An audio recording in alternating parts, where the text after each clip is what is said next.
ఒక ఎక్స్ప్లెనేషన్ ఇవ్వాలనుకుంటున్నారు ఇప్పుడు గారు.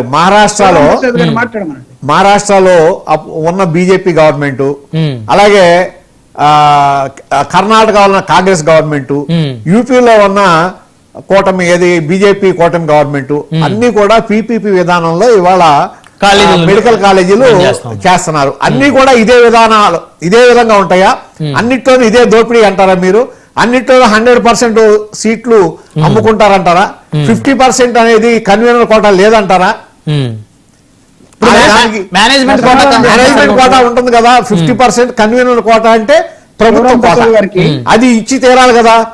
మరి అటువంటిప్పుడు పూర్తిగా అది తప్పు అని ఇప్పుడు ఒకవేళ అసమ్మతి ఉంటే ఉండొచ్చు, దాంట్లో ఒకవేళ ఏదైనా తప్పు ఉంటే సరి చేసుకోమని అడగొచ్చు. విధానమే అమ్ముకుంటాం అంటే మాత్రం ఒప్పుకోవడానికి అంత అది సమర్థనీయం కాదు. ఒకవేళ దాని మీద కోర్టుకు వెళ్ళినా కోర్టులు కూడా అనుకూలంగా ఇవ్వని నా ఉద్దేశం. జూపుడు గారు, రమణాయుడు గారు, శివం ప్రసాద్ గారికి ఒక చిన్న సూచన. ఓకే, నిన్న చంద్రబాబు నాయుడు గారు మాట్లాడుతూ మనం పీపీపీ మోడల్ ఇస్తే ప్రైవేట్ వాడు కొంతకాలం తర్వాత మన ఆస్తులు మనకి ఇచ్చేసి వెళ్ళిపోతాడు అన్నాడు.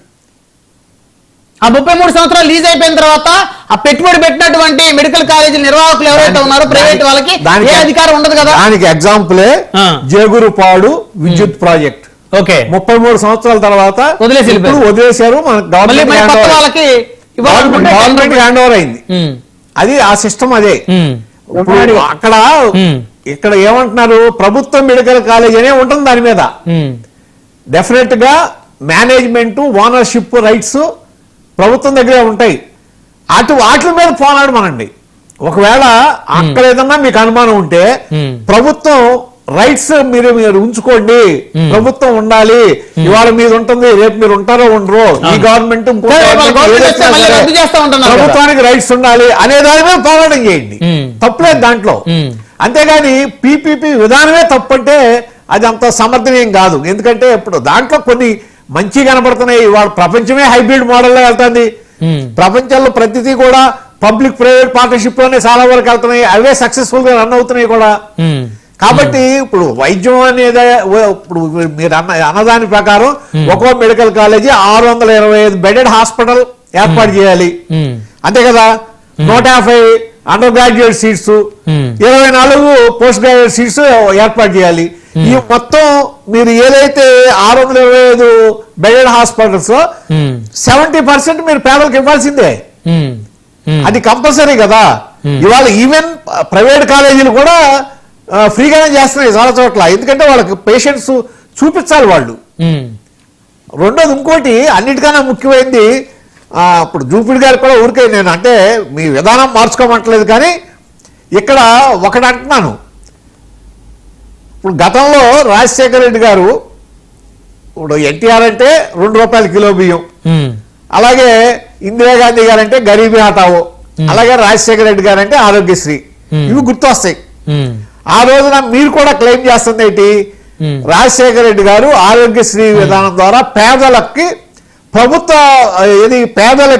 కార్పొరేట్ వైద్యం అందుబాటులో తీసుకొచ్చామని గర్వంగా చెప్పుకున్నారు.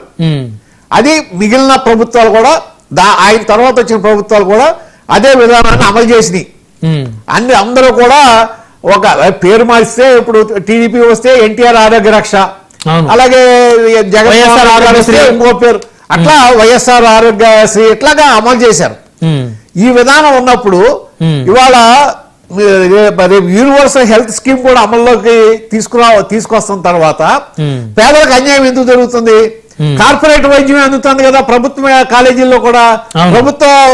ప్రభుత్వ కాలేజీలకు సంబంధించిన హాస్పిటల్స్ లో కార్పొరేట్ వైద్యం అందుతున్నప్పుడు పేదలకు అన్యాయం ఎలా జరుగుతుందని నేను అడుగుతున్నా. ఏ విధంగా జరుగుతుంది? అక్కడ ప్రభుత్వం కదా దానికి పే చేసేది. వైట్ కార్డ్ హోల్డర్స్ అందరికి ప్రభుత్వం పే చేస్తుంది. దాదాపు 20 లక్షల వరకు ఇవాళ ఏది ఇన్సూరెన్స్ లో కవరేజ్ చేస్తాం అంటున్నారు, ప్రభుత్వం కవరేజ్ చేస్తారంటది. అటువంటిప్పుడు అన్యాయం జరుగుతుంది అనేది నమ్మశక్యంగా లేదు. అంటే రాజకీయ వివాదం లాగా రాజకీయ కోణంలో ఆలోచిస్తే వేరు, కానీ నిజంగా చూస్తే అదేమంత పెద్ద పేదలకు అన్యాయం జరుగుతుంది అని మనం ఆలోచించాల్సిన అవసరం లేదు. ఎందుకంటే ఎవరైతే వైట్ కార్డు హోల్డర్స్ ఉన్నారో వాళ్ళకి సంబంధించినవన్నీ ప్రభుత్వే ఆ డబ్బులు కడుతుంది కాబట్టి ఆరోగ్యశ్రీ కానివ్వండి లేకపోతే ఎన్టీఆర్ ఆరోగ్య రక్ష కానివ్వండి ఏదైనా స్కీమ్ పేరు ఉండేవండి